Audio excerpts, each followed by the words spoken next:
but you have a contentious issue with somebody that fights in the name of God. No, we don't. Yeah.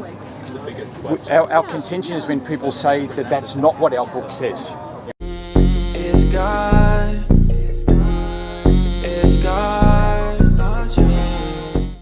In Islam, anything you do for the sake of God, it's a good action. How do you know it's for the sake of God? The heart. What if a person sincerely tries to, they think that they're doing good for God by killing someone who doesn't agree or curses the Prophet, Yes. for example? There are three people that will be judged first on the Day of Judgment according to the Prophet Muhammad. The first is somebody that learned the Quran by heart, learned and taught the Quran, and God is going to say, why did you do this? He said, I did it for you. He said, you're a liar. You said you did it, so people would say you are knowledgeable. Take your seat in the fire. You got what you received.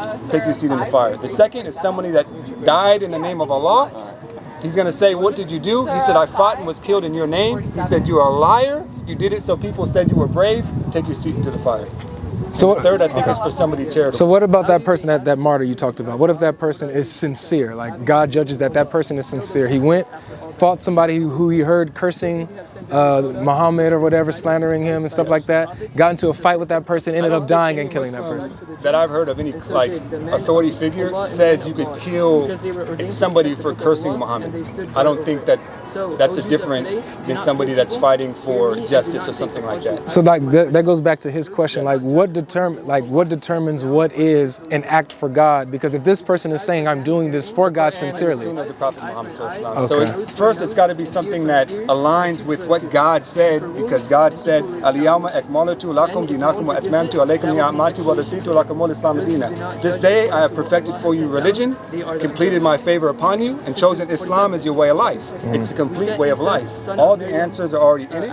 And so anytime we want to see if this is a good thing or a bad thing, we look at the Quran, we look at the actions and the behavior of the Prophet Muhammad. Okay. So a martyr can fit into that category. Absolutely, a martyr can. And I think the Bible would say that as well. So that's what I was asking. So the martyr who sincerely hears someone slandering the Prophet, right, goes to try and act to protect the reputation of Muhammad and fight for Allah, gets into a fight with this person, ends up dying and killing this person, yes. But and for the sake of Allah, for his convictions. I would say Allahu Ta'ala Alam means God knows best, because people have rights. Just because somebody offends you doesn't mean you have a right to kill them, which is different than fighting somebody who's fighting you. Because the Quran really says fight those who fight you, not fight those who just... Sorry, Surah 9 verse 29 does not say that. Huh? Surah 9 verse 29 says fight those who believe not in God or the last day, and the reason it gives is because of what they believe, and that's how it's used throughout. Because of what they believe? Yeah. So it's not in self-defense. Hey, I mean, sorry, we've got to be honest. The Islamic Empire spreads across North Africa up the Silk Road. You can't say that's all in self-defense. That's offensive empire-building warfare, just as other empires did. So I'm not denying that only because in the Bible it says that for the, I don't know if it was the Hebrews, to go in and kill everybody, don't even leave cattle. So we know that God sanctions the murder, the killing of some people. Maybe we wouldn't call it murder. Well, the difference is it was judgment on them for the sin that they committed and attacking Israel. In this situation, it's worldwide forever. It's worldwide forever. Yeah, so this was with the Amalekites, it was specific to that time, to that nation, but nonetheless, while this is continuing. Telling somebody to kill somebody in the name of God might be legitimate. It might be, because it's been done before. As far as Surah At-Tawbah, which is Surah 9, the context is for 13 years the Muslims were persecuted and they didn't fight back. They fled to Yathrib. Persecuted by who? Persecuted by the Meccans. Okay, so Muhammad is from Mecca. No, I understand that. That was important, because the verse that he brought up is not talking about the Meccans. That's what you think. No, it says among the people of the book. Tell you. It says of the people of the book. First he said means everybody. Now you're saying of the people of the book. I think you're referring to the jizya. No, so the context that the verse 9 verse 60, Surah 9 verse 29, the one he brought up, fight those who do not believe in Allah, not the last day, and yada yada yada, until they pay the jizya from the people of the book. That's what I said. Yeah, but that's included. But it's talking about the people of the book, the Jews and Christians. Yes. So this is the Jews and the Christians were given a special status to be able to pay the jizya. Right. They had the yes. So but they still had to fight. Either they pay this jizya or they're fought and it's all because of what they believe. Yeah. It's not because they're fighting Muhammad. not because they're fighting Islam. It's because of what they why believe. You're kind of wrong at that time is because there was those religious factions fighting the Muslims at that time as well. But not the Jews and Christians. No, I'm saying there was, because there was, the Christians weren't as combative as the Jews at that time in that region, but there was Jewish tribes that had battles with the Muslims in the life of Muhammad. So what about the Christians? And so the point is this, and I'm trying to say the context, and I think not most right. Islamic scholars who have authority in this area would say that it's referring to after 13 years of not fighting back, that you will be allowed to fight these groups of people. And so just how you said earlier, you can't nitpick one verse because the Quran explains the Quran and the Bible explains the Bible, same thing. When looking at it totally, it says, fight those who fight you. People have rights. If somebody is not fighting you, then you could be kind to them. That's a verse in the Quran as well. And so I would say most scholars would say, you don't just go around killing just anybody because they're Jew and Christian. You don't do that. I guess in that case, it gets beyond what we can just do here. That's all. That you need to go and look at the books of Sharia, and because the Quran revolves around Muhammad's life as well. There's abrogation. So things, at first he's saying don't fight, then there's fight in Surah 8 in self-defense, and then it's fight worldwide. I mean, that's how it becomes a worldwide empire. It's so there is that revolving around Muhammad's life. It got abrogated. With this whole entire, I guess we could say premise, maybe the right word, because we're Americans, and you would say that maybe fighting for capitalism is good, but maybe on the other hand, you would say fighting for creating a system where people could actually worship God is bad, and I would have a problem with that. Because you're willing to fight and spend your money so people could fight and kill communists and kill these other political systems that really don't have anything to do with God, but you have a contentious issue with somebody that fights in the name of God. No, we don't. Yeah.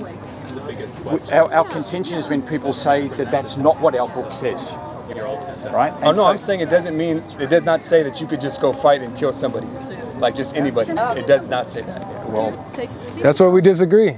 Because when you look at the verse, fight those who do not believe in Allah, nor the last day, yada yada yada, from the people of the book until they pay the jizya. So the people are being fought because of what they believe and their lack of belief in Islam. They're being fought for that. And if you look at the tafsirs and the rulings and the scholars, what they say, they give the context of what this was happening. It was after Muhammad conquered Arabia, and then he pointed his attention to the Christians. And so It was offensive, not defensive. Yes, and I already established that everybody would agree that there's some beliefs that are worth fighting for. And so I'm not even now going to this, but just going to the premise that somebody's wrong for fighting for their beliefs, assuming that that's true, when it happens every single day. What's your name? Grant. Grant, Avery. Yes. Say it again? Avery. Avery, nice to meet you. Nice to meet you. Yeah, no, I'm just saying, most Americans would agree you could fight for capitalism as opposed to communism or socialism. But like battle and yes. okay, so let me get this straight. So I'm not saying I agree with that, but most Americans. Okay. So there's the difference between like fighting for something, right? Like when you're fighting for something, there's an opposing. There's an opposition, Yes. right? So you can defend your position and fight for it in that sense. However, is that the Muslims have to be in a position where they can do this. There has to be a caliphate, and they can do it. They can send out the order. Let's fight those who don't believe. So if there's no caliphate today, if that's the case, if what you're saying is true, then why are Muslims fighting even if it's unjust? Well, yeah. So There's no caliphate today. right. There hasn't been a caliphate for a long time. You're right. Yeah. So that's what stopped, I guess, there's no army right now. You have these factions, Right. but there's no all-together army moving as one to go and start, doing what they're doing, taking over, fighting those, and establishing Sharia, right? That has to be done with a caliphate. Is there a leader? Christianity was established in the size that it is today. Didn't somebody fight and kill over Christianity? So there were crusades and stuff like that, No, but even before that, that's not when Christianity got big at. yeah, well, Christianity got big off of witness. It wasn't fighting at first. No, it was Yeah. Constantine. Yeah, how did he do it? How did He he had do a it? dream and he said, I had a dream that said fight for this. But wait, how did it get to Constantine in the first place? Probably the messages of Paul. Exactly. So you have the early Christians Yes. did not spread by the sword, but they spread by the And how many gospel. was there? It grew. At first, Up to that point, how many was it? what do you mean? Like during Constantine? About Constantine's, how many Christians were there? Oh, so by Constantine's time, the empire was mostly Christian. Yeah, it was transforming at that time. Yeah. So you have big numbers of Christianity now. Constantine's time, you have a big group of Christians now, where as opposed to that, started off with 12, grew. Now Constantine, it spread. At what point did it become a world power? I don't Or know. any power? Or I mean, through Constantine, through the sword. I don't know. I gotta look at that. I gotta look that up. Right. But what I'm saying, so let's take this for example. The only reason I say that is if you condemn what you're condemning now, you would have to condemn that as well. Of course, if I'm consistent, because so this is my position and the biblical position. You cannot spread your faith by the sword. You cannot fight people because they disbelieve what you believe. Yes. That's according to our scripture. So if there's Not people, according to the Old Testament, but continue. so we can break this down. Right. So when it comes to what Jesus taught, spread the message, spread the gospel, put down your sword, right? You can defend yourself if you need to, if necessary, but don't go out cutting people's ear off. I had to put them back like Peter did. So when it came to the message of the gospel, it's you are witnesses of this. Spread it to all nations. That's it, not with the sword. And that's how it was done. Now, if there's Christians, right, who come later on and start spreading by the sword, I condemn that because that goes against the scripture. That's my position. Now, and my critique against Islam is consistent because it's in the scripture. You feel me? It's in the Quran and the Hadiths and what the scholars teach. That fighting is in. So fighting is a bad thing. That's it. Overall, you cannot fight. You No. cannot kill. No, my thing is fighting people for their lack of belief and imposing your religion on them. That right there. There's two different things because I don't even think most people who are against Islam would claim that they impose their religion on anybody. Because you admitted that they would just have to pay the jizya. And when they paid the jizya... It's imposed on them. No. When they paid the jizya, they were allowed to practice their own religion. But For that's- example, the jizya is... every Muslim has to pay a tax. Yeah. It's called zakat. The non-Muslim under jizya does not pay that tax because it's an act of worship for Muslims. That's why they pay the jizya. Yeah. And then you become a dhimmi. A dhimmi is the word, what you become. Yeah. Muhammad said, You can become a dhimmi. Anybody that transgresses the rights of a dhimmi, I will be his advocate against the Muslim on the Day of Judgment. Okay. You know Christians went to the Muslim lands because they were getting persecuted worse by the Christians, other Christians. Wait, Christians? Yeah. Okay. I don't know how true that is, but let's just stick with what the verses are saying. The Inquisitions and all these things were occurring, and Christians were slaughtering Christians for differences in belief. They would go to the Muslim land. The Jews in 1492, Ferdinand and Isabella not only sent Columbus to America, they kicked out all the Jews out of Spain. But Grant, They went but listen. with the Muslims. My opposition, Yes. my critique is not there are bad Muslims that do certain things or whatever, therefore Islam is false. Yes. My critique is the Quran itself. Yes. So if people are claiming to be Christians, going out killing folk for the faith, they're wrong. Yes. I condemn it. Yes. So I'm talking about what the Quran says and what my Bible says. So the Quran says that like this jizya, it's imposed on them. You feel me? So- like they didn't do it on their free will. It's either fight and you pay the jizya or be fought. That's what it was. So if I were to show you in the Old Testament where people were told to be murdered and killed because they didn't believe in a certain religion, would you condemn that as well? That's not the case, bro. not the case. So let's take for example the example you brought up, the Amalekites. Do you know what the Amalekites did for God to send that judgment on them? They did. So they attacked Israel. They attacked Israel when they was escaping Egypt. They attacked them from behind, attacked the old, and yada yada yada. God said, "I'm going to wipe them out." And so that's when that command came down for the Amalekites. Erase that nation. Yeah, including Including the everything, animals, right. everything that's in that Even those nation, that didn't have a part in it. everything that's in all of it. It's a judgment Even on the children. it's a judgment on Even that the nation. children. Everyone. Everyone. So do you have a problem with that? No, I don't have a Okay, problem. okay, with just it, making but sure. according to your argument, perhaps you should. No, I don't, because remember, my argument is not. Look, listen. My argument is not. You believe differently than I do, therefore we got to kill you. My argument is that is wrong. That you believe differently than me, so therefore I can kill you. Yeah. That right there is wrong. So I wanted to show you Yes. Ibn Kathir's Tafsir, right? Okay. And so it says here. Just wanted you to see it. It's small, sorry. But it talks about why the ayah was revealed, right? So it starts off by saying, this honorable ayah was revealed for fight against those who believe not in Allah nor the last day, until they pay the jizya, for themselves to do, right? Among the people of the scripture. This honorable ayah was revealed with the order to fight the people of the book after the pagans were defeated, right?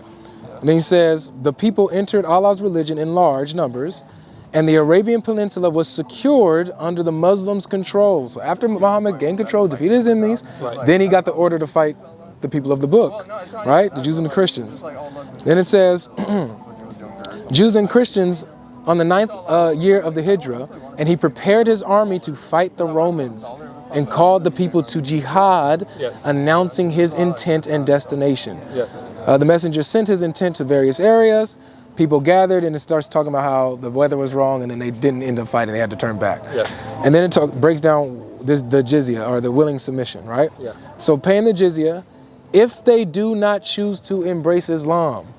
So that's what I'm talking about, it being imposed on them. Yes, so at that time they're fighting Christians who are imposing their religion on other people? No, they have nothing to do with Islam. Muhammad is expanding. So this is what you said. They're given the right to fight Christians, and then they're going to go fight the Roman Empire. That's what's happening. You didn't say they're going to go fight Joe Schmo Christian walking down the street. They're going to go fight the great and bad Roman Empire stuff. Because they want them to embrace Islam. No, not because they want them to embrace Islam, because they want them to pay the jizya. And embrace Islam. They don't want... Of course, you want everyone to become a Muslim. But if I say become a Muslim, you can say it in your heart, but it's not going to be in your heart. But that's what was happening a lot. It's two different things. But my point is this: you said they're allowed to fight the Christians, then they go fight the Roman Empire. They're the Christians. You know how many Christians that was? They were the Byzantine Empire. That was 100,000 versus 20 or 30,000. They were the Christians. Yes. That's what they were. My point is this: to conflate that he's going to fight these Christians, and you're making the claim almost that he's going to fight any Christian. And I'm saying there's a difference between the two. That this verse doesn't mean you could just fight anybody because you're Christian, which is what you guys were trying to say. No, so all I'm doing is showing you an example of him going to fight the Christians. No, you gave me the context of the verse. Yeah. That's the context of the verse. And they're allowed to fight the Jews and Christians, and then he went to go fight the Roman Empire. Yes. Not against any Christian, because there was those are the any Christians. They were Christians that lived inside of Medina at that time. And what did they have to do? Lay them to the sword. They had they had to, man, unless they paid the jizya. All the Christians and Jews, everybody of the people of the book that lived under Muhammad's authority had to pay the jizya or embrace Islam. Yes. That's being imposed. Yes. Okay. You have to pay a tax in America. So? Is it imposed? I live here. Okay. But if these Christians lived under Muslim land, you just said no. that. So would there be a way for me to, not to pay the tax? Would there be it's tax evasion. Exactly. So notice how in Muhammad's authority, I don't have to pay this tax if I become a Muslim. No, but then you pay zakat, which is obligatory in every Muslim. No. So why doesn't he just apply the zakat to everyone? Because zakat is an act of worship, and worship is only for the Muslims. You can't force the Christians and Jews to submit to your act of worship. But they are. They've got their own worship. No, they don't. And nobody who studies history or in academia is going to say that they didn't allow the Jews and the Christians to practice their own religion, because they did. But they had to do it under a certain guideline. Have you heard of the Pact of Umar? The Pact of Umar. Yeah. What is it? So it was yes. Yeah, okay, so. But they were allowed to practice their religion. Yeah, under conditions. They couldn't preach. They couldn't. No, but listen to these conditions. They couldn't preach. Yes. They couldn't build new churches. They couldn't reform their churches, right? They couldn't, they had to wear certain clothes. They couldn't wear a cross. All these conditions, like you cannot do these things, right? You cannot do these things, or else you are subject to the law now. Yes. That's not freedom. That's not freedom of expression of your religion. You wouldn't know that, right? Imagine if I said that, what's it called when the Muslims wear the kufi? Thank you. Yes. What if I say you can practice your religion, you can believe in your religion, but you can't wear the kufi? Well, they definitely do that in America. They tell you how to express your religion. They don't tell you how to dress. But there's certain aspects of your religion that Come on, you man. practice. You don't think so? Bro, no. America doesn't tell you how to dress. America doesn't tell you. Yes, and that America either. doesn't tell you how to dress today. So they do tell you how to dress, brother. You can't go around walking around naked. Come on, That's an extreme man. example. Grant, come on. Like America's not a prophet. Yes. Like not a religious leader. It's just a country. It's true. two different things. But the point is this: if it's bad in one area, by definition, you got to say it's bad in another. Absolutely. So for us to say that Islam is from God, we can't say it's from God if it's given these bad Say that laws. when you don't know. We do know. No, that's your belief, and God will judge between us too. Okay. Logic.